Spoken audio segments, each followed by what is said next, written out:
Quarta, 1º de dezembro. Verso para memorizar.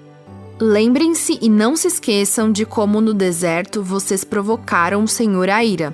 Desde o dia em que saíram do Egito até que chegaram a este lugar, vocês foram rebeldes contra o Senhor. Deuteronômio 9:7. Alimentados, satisfeitos e ingratos. Um ex-líder da igreja, que trabalhou na Associação Geral dos Adventistas por 34 anos, contou que ele e a esposa haviam perdido a bagagem num aeroporto. Ele disse: "Bem ali, perto da esteira de bagagens e em público, nos ajoelhamos e oramos, pedindo ao Senhor a devolução da bagagem perdida." Muitos anos depois, aconteceu a mesma coisa. Chegaram ao aeroporto, mas uma das malas não. Então, o líder disse à esposa: "Não se preocupe, o seguro vai cobrir." Com essa história em mente, ouça Deuteronômio 8, 7 a 18.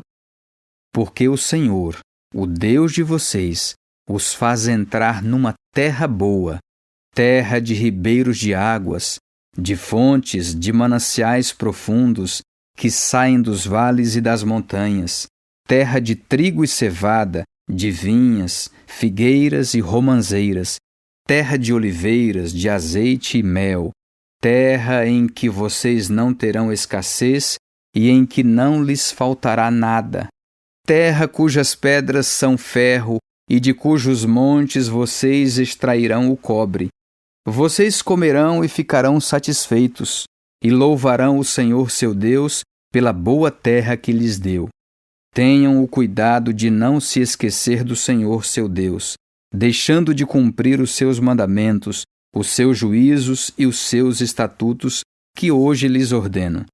Não aconteça que, depois de terem comido e estarem fartos, depois de haverem edificado boas casas e morado nelas, depois de se multiplicarem o seu gado e os seus rebanhos, e aumentar a sua prata e o seu ouro, e ser abundante tudo o que vocês têm, se eleve o seu coração e vocês se esqueçam do Senhor, seu Deus, que os tirou da terra do Egito, da casa da servidão, que os conduziu por aquele grande e terrível deserto de serpentes abrasadoras, de escorpiões e de aridez, onde não havia água, e que fez sair água da rocha para vocês beberem, que no deserto os sustentou com maná, que os pais de vocês não conheciam, para humilhar vocês, para pôr vocês à prova, e afinal lhes fazer bem.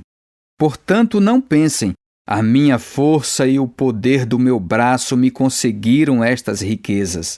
Pelo contrário, lembrem-se do Senhor seu Deus, porque é Ele quem lhes dá força para conseguir riquezas, para confirmar a sua aliança que, sob juramento, prometeu aos pais de vocês, como hoje se vê.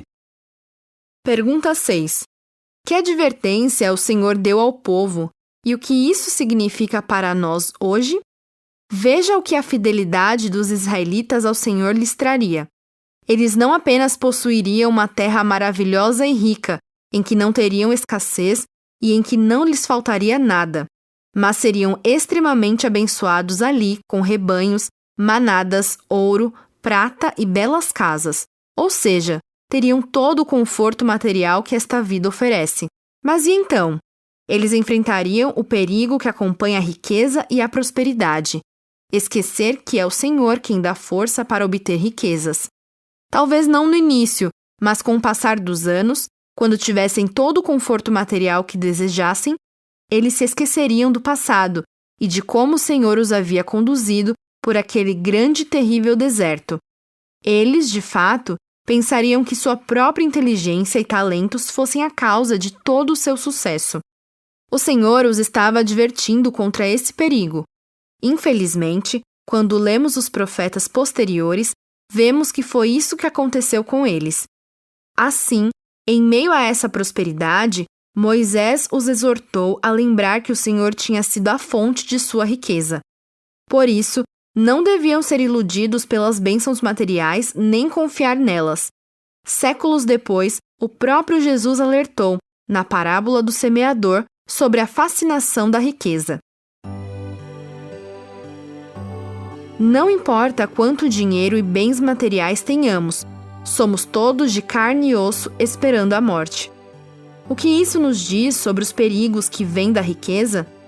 A riqueza pode nos fazer esquecer de que precisamos do único que pode nos livrar da morte eterna.